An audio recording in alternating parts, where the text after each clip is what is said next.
Hello दोस्तों, आप लोग कैसे हो।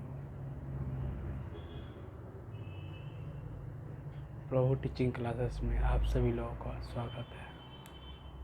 आज हम एनसीईआरटी का 4 नंबर क्लास रिंग वेद से संबंधित लाया, जो वेदों का संग्रह से रिलेटेड है।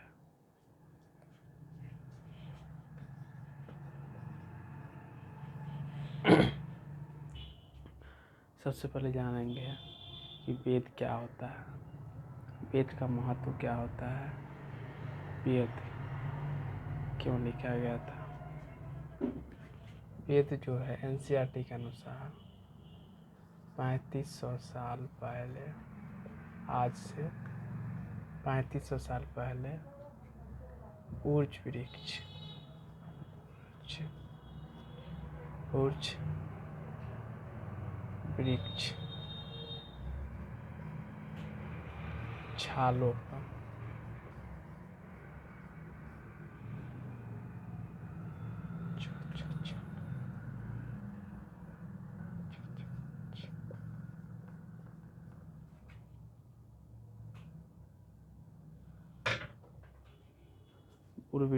ऊर्ज वृक्ष की छालों पर लिखा गया था। ऋग्वेद जो है ये ऋषि मुनियों के द्वारा लिखा गया था, ऋषि मुनियों के द्वारा। क्योंकि पहले जो है कोई भी कागज नहीं हुआ करते थे, लिखने का कोई जरिया नहीं हुआ करता था, तो ये मुख श्रवण से, मौखिक विधि से,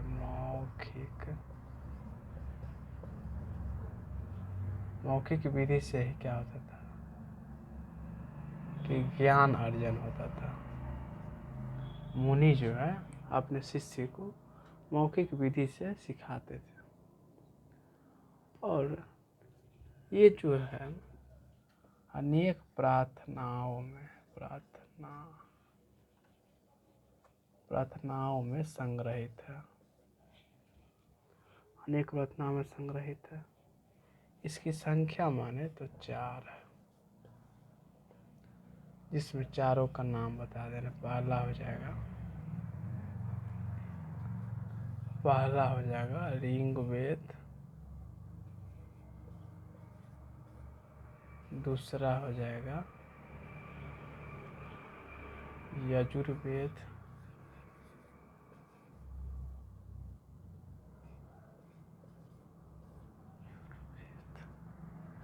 तीसरा हो जाएगा सामवेद,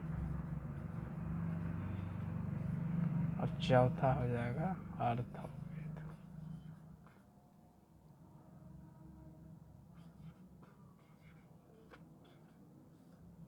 अब देखिए कि ये 4 वेद हैं, इसको सबसे प्राचीन वेद माना गया है, सबसे पुराना वेद। और ये जो है 2 नंबर पे आ जाएगा, ये सबसे बाद का वेद माना गया। अब देखिए कि सबका महत्व अलग है। इसे संगीतों का जनक कहा जाता है, संगीतों का जनक कहा जाता है। ये जादू टोना टोटका से संबंधित है। अब ये जो है बलि विधानों का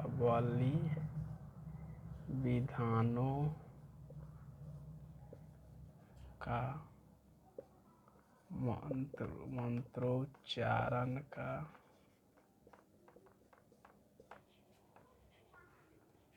इसमें बलि विधानों से संबंधित जो मंत्र उच्चारण होता है, उसके लिए महत्वपूर्ण माना जाता है। अब देखिए कि ऋग्वेद को सबसे पहला वेद माना गया है। अब देखिए कि ऋग्वेद में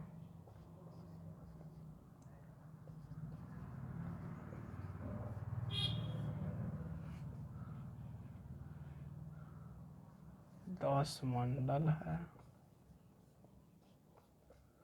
1028 सूक्त है,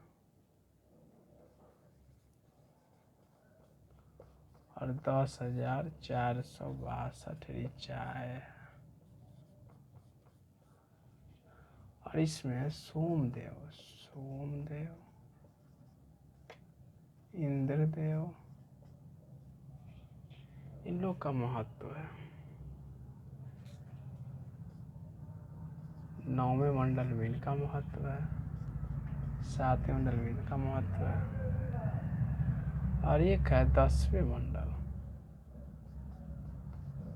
जो क्या है कि वर्णों को डिसाइड करता है। वर्ण यानी जाति, जिसमें 4 जाति बताया गया है। इसमें बताया गया है कि ब्रह्मा के मुख से ब्राह्मण का उदय हुआ है, उनकी भुजाओं से क्षत्रियों का, जंघाओं से वैश्य का, पैरों से शूद्र का। तो अब देखिए उसका हम बता देते हैं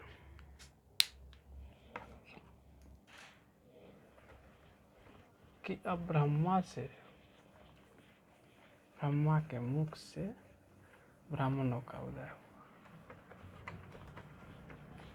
अब देखिए कि ऋग्वेद का जैसे अंत हुआ, उत्तर ऋग्वेद काल में जाइएगा, उत्तर वैदिक काल में, तो पहले जो क्या होता था कि कर्मों पर आधारित होता था, सो अब उत्तर वैदिक काल में जन्मों पर आधारित हो गया। देखिए बता देते हैं। ऋग्वेद के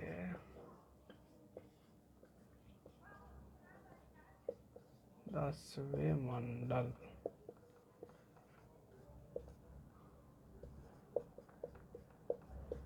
वर्णों के बारे में दिया हुआ है। अब देखिए कि ये 4 वर्ण में बांटा गया, जिसमें ब्रह्मा के बताया जाता है कि ब्रह्मा के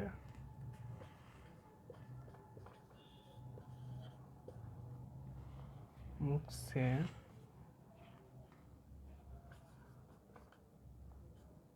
ब्राह्मणों का उदय,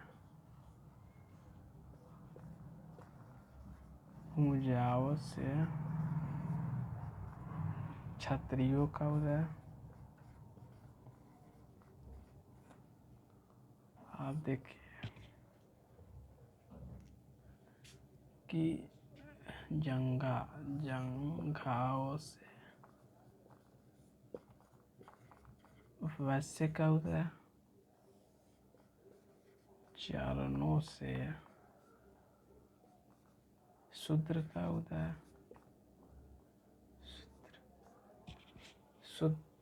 शूद्र का उदय हुआ, क्षुद्र,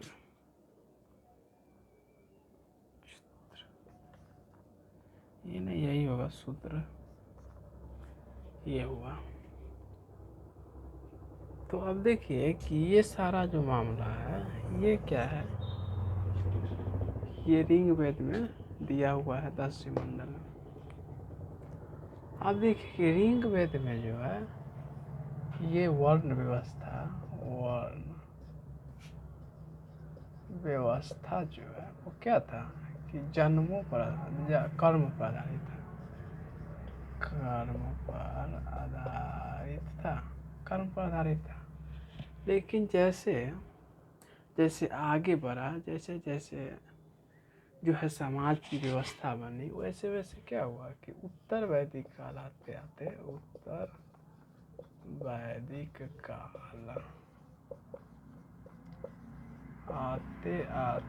क्या हो गया कि ये जो है वर्ण व्यवस्था जन्मों पर आधारित हो गया। अब इसमें क्या होने लगा कि जो ब्रह्मा का जो भी पुत्र होगा, ब्रह्मा के घर में जो भी पैदा होगा वो ब्राह्मण ही कहलाएगा। क्षत्रिय के घर में जो भी पैदा होगा वो क्षत्रिय कहलाएगा, चाहे उसको युद्ध लड़ने आता हो या नहीं हो, चाहे वो कमजोर हो या ताकतवर हो। क्या है कि वेश्या के घर में कोई भी जन्म होगा वेश्या ही कहलाएगा, शूद्र के घर में जो भी जन्म होगा शूद्र ही कहलाएगा। तो ऐसी व्यवस्था जो है बन गई। अब देखिए कि आगे जो है, आगे फिर दूसरा टॉपिक है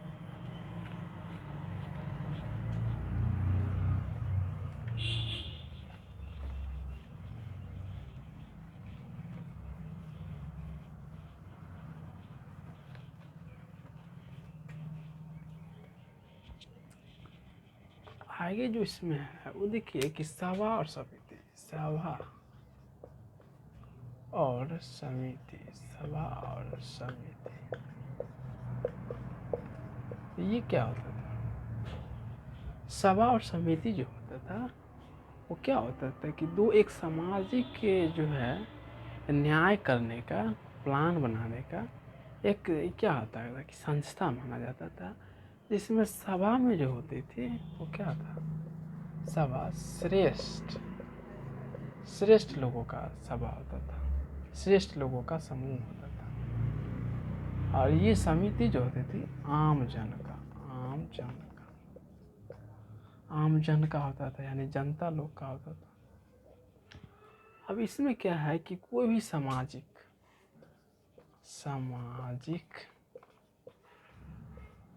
उलझनों, सामाजिक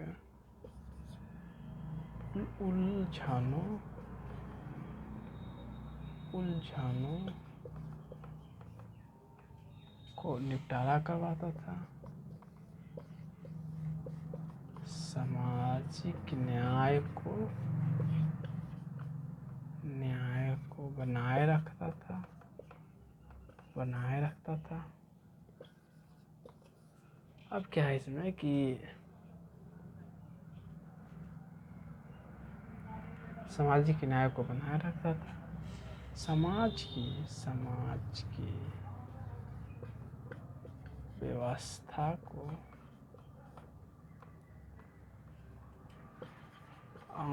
समाज की व्यवस्था को बनाए रखना इनका काम था, ये सब इनका काम था।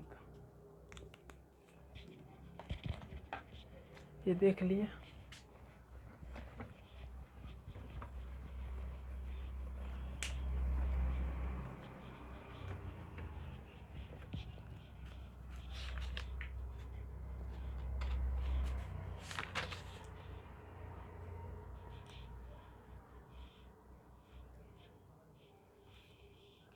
अब देखिए कि लोहे के बारे में थोड़ा बता रहे थे।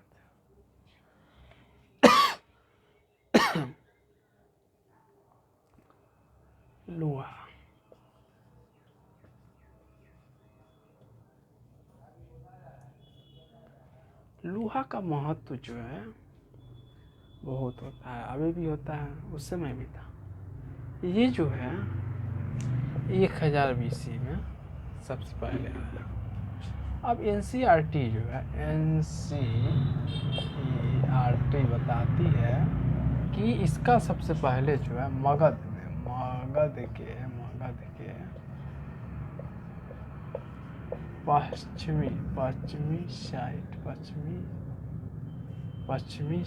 पश्चिमी के जंगलों में लोहे का खनन मिला है, लोहे का खदान मिला था, खदान मिला था। और देखिए कि ये जो है, अब ऑथेंटिक बुक पढ़िएगा तो ये बताती है कि लोहा जो है कहीं ना कहीं जो है दूसरी जगह से आया था। ये है यूरोप माना जाता है, और वो जो है हित्ती साम्राज्य से माना जाता है। अब इसका कंट्रोवर्सी है, पर अभी से इसका काल माने तो 3000 साल पहले माने जाती है। अब देखिए कि लोहे का महत्व जो है मगध में आमूल-चूल परिवर्तन को लाता है।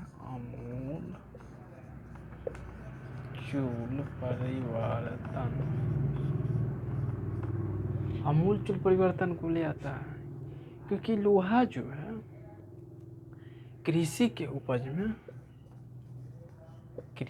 उपज में युद्ध के क्षेत्र में हथियार को बनाना, उसके बाद होगा कि सैनिक मजबूत होने लगे, कृषि के क्षेत्र में, युद्ध के क्षेत्र में, और क्या हुआ कि इसके व्यापार के क्षेत्र में भी अहम भूमिका निभाई। अब देखिए कि मगध को आमूल-चूल परिवर्तन लिया है, क्योंकि पहले जो है लोहा से पहले जो है यहाँ क्या होती थी कि लकड़ी का यूज होता था। लकड़ी का यूज होता था जो लोहे की तुलना में बहुत कमज़ोर होती थी। लोहे लकड़ी से तो भाई मजबूत होता ही है। तो ये बात है।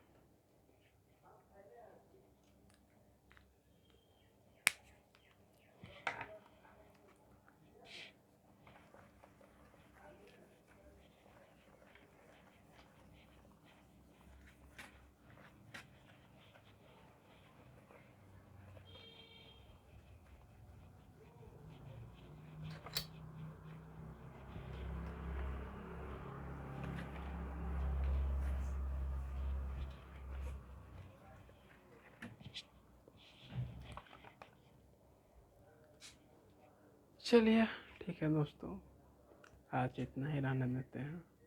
फिर अगले क्लास फिर लेकर आएंगे। बहुत बहुत धन्यवाद।